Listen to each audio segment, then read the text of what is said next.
India's daily deaths a world record. Maharashtra and Karnataka report highest deaths in 2 weeks. Delhi, UP, Tamil Nadu also amongst the worst states. Union Health Minister says government is leaving no stone unturned to enhance the supply of vaccines. There will be enough doses for the entire adult population by year end, he says. Over 50 are still missing from the ONGC rig in Arabian Sea. Prime Minister surveys Gujarat devastation, announces 1,000 crores in relief post-cyclone hit Gujarat. Centre hikes fertilizer subsidy by whopping 140% to offset price rise in the international market. Prime Minister's office calls it a historic decision. Kerala High Court allows swearing-in ceremony of the state government, issues directives to reduce numbers. Meanwhile, bring back Shailaja teacher trends online.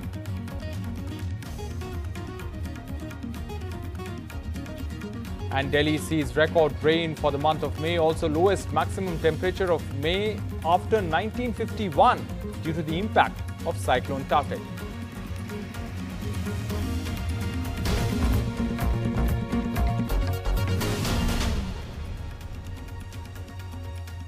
Hello and welcome to NDTV 24/7. I'm Rohit Wellington. Let's begin with the coronavirus numbers. India's cases on Wednesday went up slightly but were still below the 3 lakh mark. 2.6 lakh cases were reported in the last 24 hours. The death figures are really a big worry. Over 4,500 deaths were recorded in a span of one day. It's the highest figure of daily deaths in the world ever. The tests were also high, in fact, highest so far. Over 20 lakh tests were done in 24 hours. Positivity rate was down slightly. Vaccinations, which have remained a big worry, were also down 13% in the last 24 hours. Now, India's daily COVID deaths have broken a grim global record, according to the official data. But the concern is that this is yet to peak.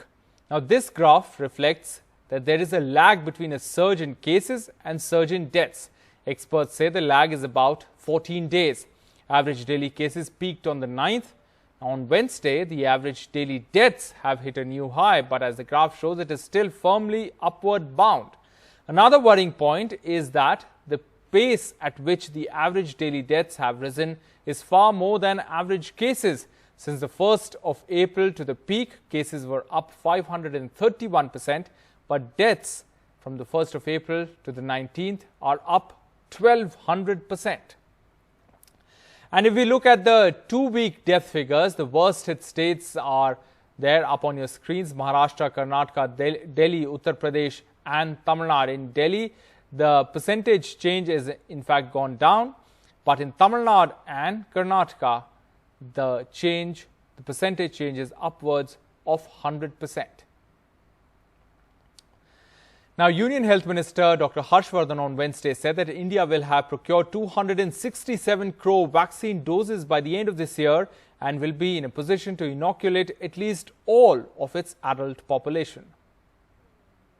And from 16th January till 31st of July, we would have overall procured around 51 crore doses. So, this is a broad overview of what is actually happening on the vaccine front, and you can well imagine that by the end of this year, we should be in a position to be able to at least provide vaccines to all our adult population. That's the minimum modest. Now, meanwhile, new vaccination guidelines were also issued on Wednesday. The government has said that if you have recovered from COVID, your vaccination will be deferred by 3 months. So, vaccination for coronavirus can be taken 3 months after recovery. That's what the centre has said.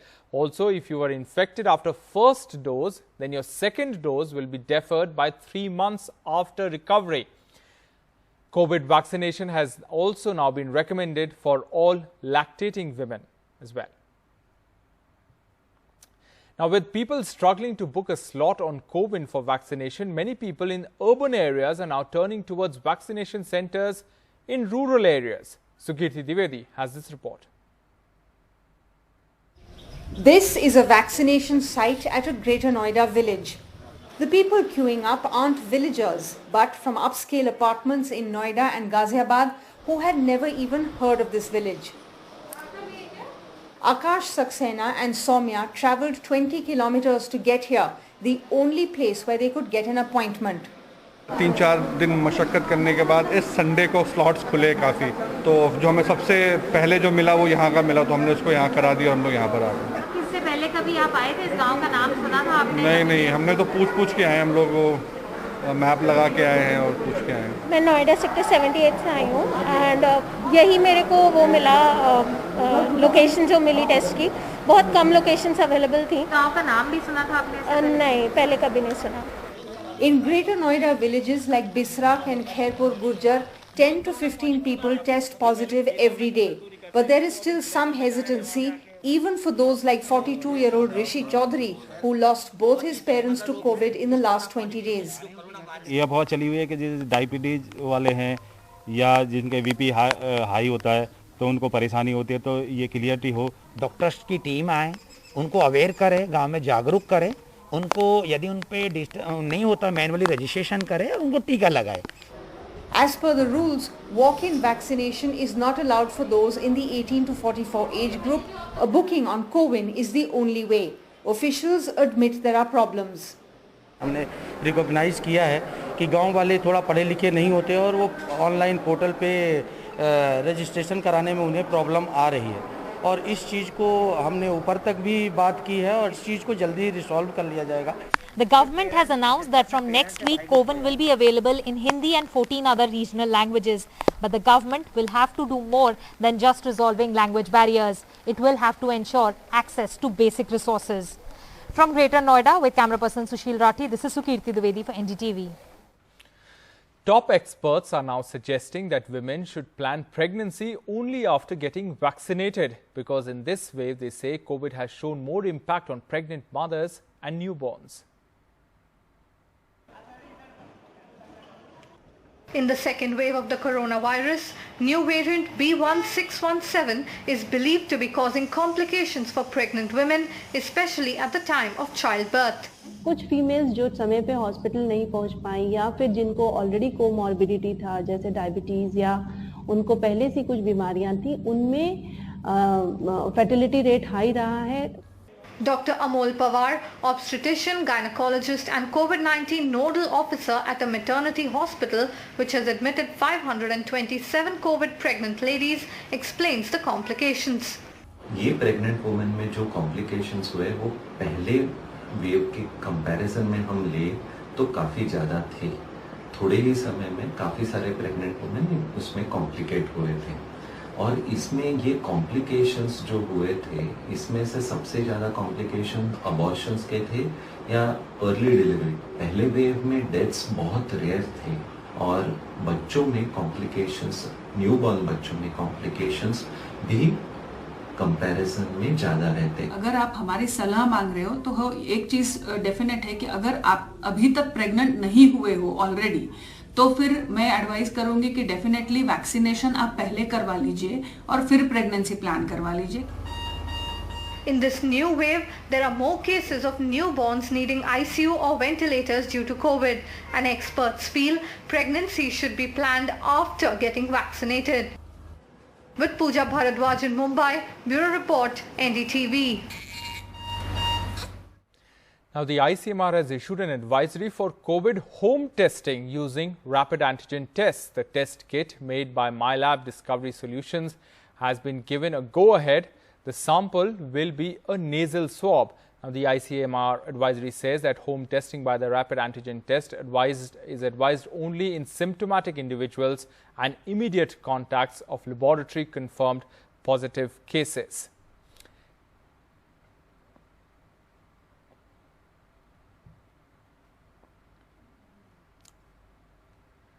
All right, now let's talk about the district where the first double mutant variant was detected. This district is Amravati of Maharashtra. Infections in this district had gone down, but now are increasing rapidly, particularly in rural areas. 83% of the cases there are from rural areas. The task force and the IMA fear a new mutation. This is where the second wave started, Amravati in Maharashtra, where the B1617 variant was first detected. And now it is seeing another spike. Is this the start of the third wave? On January 15th, there were 500 active cases in Amravati. By February 15th, cases increased by 518% and reached 3,090. By the end of February, there were 6,600 cases. This came down to 2,935 at the end of March, when effects of the lockdown registered. But active cases have been increasing again despite the continuing restrictions and were at 9,816 on May 18th. In fact, the outbreak here is moving from urban to rural areas. 83.42% of the cases are from rural Amravati. ग्रामीण भाग में थोड़े cases बढ़ने लगे. पहले जैसे corporation में थे, ग्रामीण भाग 20-30% था, अभी उसके विरुद्ध हो गए. अभी ग्रामीण में 70 से 80% के केसेस है जो ग्रामीण भाग में आ रहे हैं और 10 से 20% ये कॉर्पोरेशन एरिया में आ रहे हैं. और इसकी वजह से मेन जो है ग्रामीण भाग में, जैसे पहले वेव में जैसे लोग स्वयंस्फूर्त अपने यहाँ कोरोना को प्रतिबंध करने के लिए मैदान में उतरे थे, वो ट्रेंड अभी नहीं दिखाई दे रहा है. The state task force is worried about a new mutation in Amravati. ये जरूरी है कि यहाँ पे जो है टेस्टिंग बढ़ाई जाए, कॉन्टैक्ट ट्रेसिंग बढ़ाई जाए और जीनोम सीक्वेंसिंग किया जाए, ताकि कोई अगर नया वेरिएंट है या कोई सब लीनिएज दिख रहा है तो उसके बारे में हमको जो है तुरंत पता चले. देश के हालत सुधर रहे हैं, लेकिन अमरावती के हालत खराब हो रहे हैं. इसका मीनिंग ये भी हो सकता है कि अमरावती में अभी जो वायरस है, जो B1617 है, उसमें भी शायद म्यूटेशन हो सकता है, होने की आशंका है. इसके लिए एक बात तो हमको देखना चाहिए कि वहाँ पर जो आंकड़े बढ़ रहे हैं, वहाँ पर जो भी पॉजिटिव केसेस आ रहे हैं, उनका सैंपल लेके उस पर जीनोम सीक्वेंसिंग करके ये वायरस में कोई परिवर्तन तो नहीं हुआ है, वायरस का कोई नया म्यूटेशन तो सामने नहीं आ रहा है, ये देखना चाहिए. हमने 100 सैंपल भेजे थे NIU में, मगर उनका रिपोर्ट डायरेक्ट सेंट्रल गवर्नमेंट को गया है और फिर वो जो सीक्वेंस में चेंज आया है वो हमको अभी तक मिला ही नहीं. कि जो ऑफिशियली रिपोर्ट आना चाहिए अपने को वो मिला नहीं, इसलिए आप नहीं बोल सकते कि सीक्वेंस में चेंज आया कुछ या म्यूटेशन चेंज हो गया उनका. The Indian Medical Association demanded a focused vaccination drive in Amravati district. With Sanjay Shende from Amravati and Pooja Bharadwaj in Mumbai, this is Purva Chitnis for NDTV. Now to Madhya Pradesh, where some disturbing pictures have come to light. A woman was kicked, punched and dragged on a road by a group of police personnel in Madhya Pradesh's Sagar district for not wearing a mask amid the COVID pandemic. The woman and her daughter were going out to buy groceries amid the COVID restrictions when the incident took place. The woman is seen being thrashed by 2 policemen. While she tries to free herself, she falls on the road several times and is seen struggling to get up. A woman police officer is also seen trying to take her away in an official vehicle, but she refuses to get inside, while her daughter tries to pull her back. Unable to take the woman away, the police officer drags her by her hair while she screams on the road.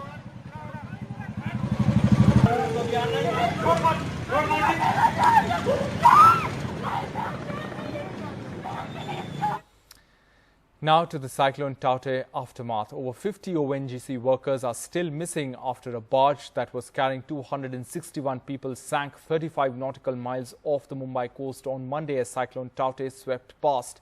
The Navy, which is leading the search and rescue operation, has recovered 22 bodies from the sunken barge. The search and rescue operations are still on.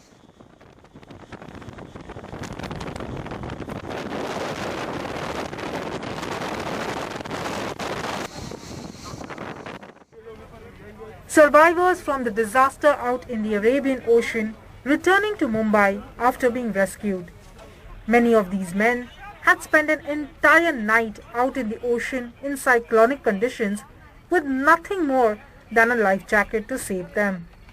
Navy warships deployed on the rescue detected life rafts from these barges.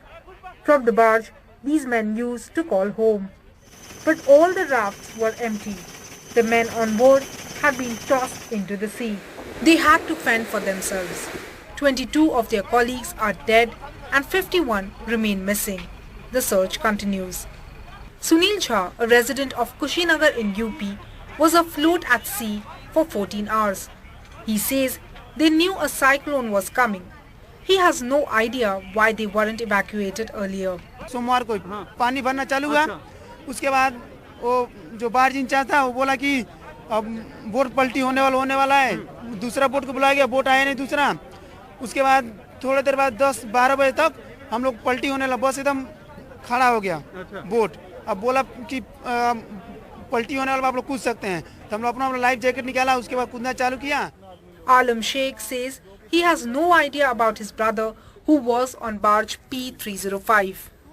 मैं try कर रहा हूँ कल से, जब news मिला मैंने इनको ऑनर से बात भी किया है, because already this vessel had hit to the platform and got a hole.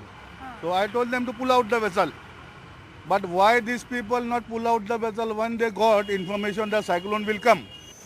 The Indian Navy, along with the Coast Guard and ONGC, was leading the search operations. Barge P305 and two others, Gal Constructor and Support Station 3, were deployed by engineering firm Afcon for its ONGC contract in Bombay High oil fields. But it has been dramatic efforts. No doubt this has been one of the most challenging rescue operations so far. But the question is, even after enough warnings, why weren't these people recalled? Who exactly is accountable for those who lost their lives and those who are still missing? And that accountability needs to be fixed. In Mumbai with Sunil Singh and camera person Praveen Rohit and Sanjay Mandal, this is Purva Chitnas for NDTV. Well, Prime Minister Modi was in Gujarat for an aerial survey of the devastation caused by Cyclone Taukte. Prime Minister announced an assistance of 1,000 crores for immediate relief work in Gujarat, which has been hit hard by the cyclone. The centre will offer a whopping 140% increase in subsidy on fertilizer to offset the price rise in the international market. That's what Prime Minister's office said on Wednesday. The PMO said that Prime Minister Modi has said that farmers should get fertilizers at old rates despite the international price rise. The welfare of farmers is at the core of the government's efforts. That's what PMO said. The government said that the farmers will get a subsidy of 1,200 per bag of fertilizer instead of the current 500 rupees. With a hike in the global process, the cost of a bag of a DAP or diammonium phosphate is working out at 2,400 rupees. But the farmers will continue to get a bag of fertilizer at last year's prices, which is 1,200 rupees.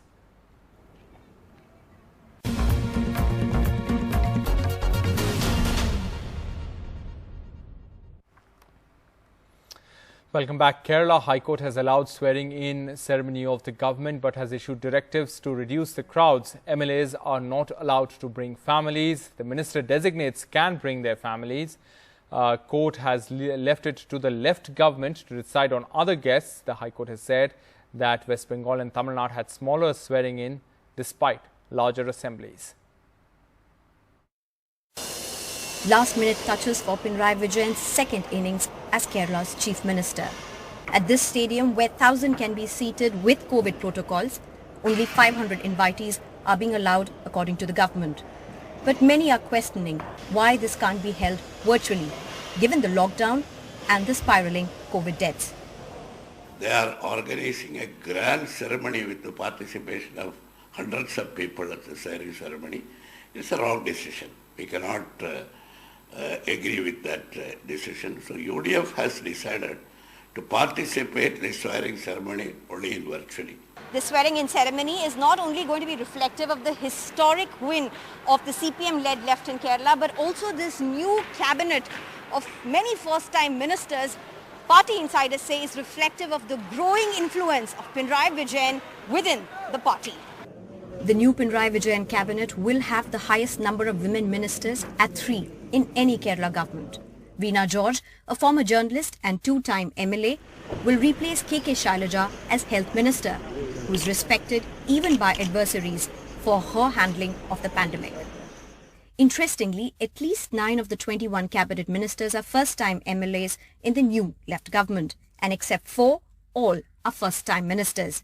including DYFI National President and Pinarayi Vijayan's son-in-law, Mohammad Riaz. See, our party has taken a decision when we got the mandate of the people that this time it should be a new team. It's unfair to link both. Exclusion of Comrade Shailaja and induction of Comrade Mohammad Riaz. According to party sources, even within the state secretariat, there were objections which were raised on certain decisions like dropping KK Shailaja or making MB Rajesh a speaker. But eventually, it was a unanimous decision backed by everybody.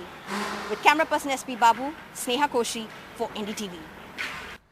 The CBI versus Bengal battle gets stranger by the day. While there appears to be no action against two of the accused in the Narda bribery case, Subhendu Adhikari and Mukul Roy, the two who switched to the BJP, the CBI tells the court on Wednesday that Mamata Banerjee created terror with her dharna at its office. CBI even made the Chief Minister a party to the case for transfer of the Narda trial anywhere outside the state. The four leaders arrested on Monday, three of Trinamool and one a former party colleague who joined the BJP but quit it just before the assembly polls, are spending their third night behind bars. The Bengal governor sanctioned the prosecution of the four within 5 months of being asked for it.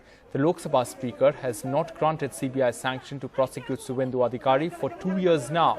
The four leaders had appealed on Wednesday to the Calcutta High Court for recall of its stay-on-bail order. The CBI is pleading for transfer of the trial. Hearing will resume at 2 p.m. on the 20th of May. And finally, Delhi recorded a maximum temperature of just 23.8 degrees Celsius, 16 notches below normal, and the lowest in the month of May since 1951. As rain drenched the national capital under the impact of cyclonic storm Taute and a western disturbance. That's what the Indian Met Department said. By 8:30 p.m. on Wednesday, the national capital had registered around 60 millimeters of rainfall, matching the all-time record of 60 millimeters of rainfall in a day in May, recorded on the 24th of May 1976. All right, that's a wrap on this bulletin from the entire team. Thanks for watching. Goodbye.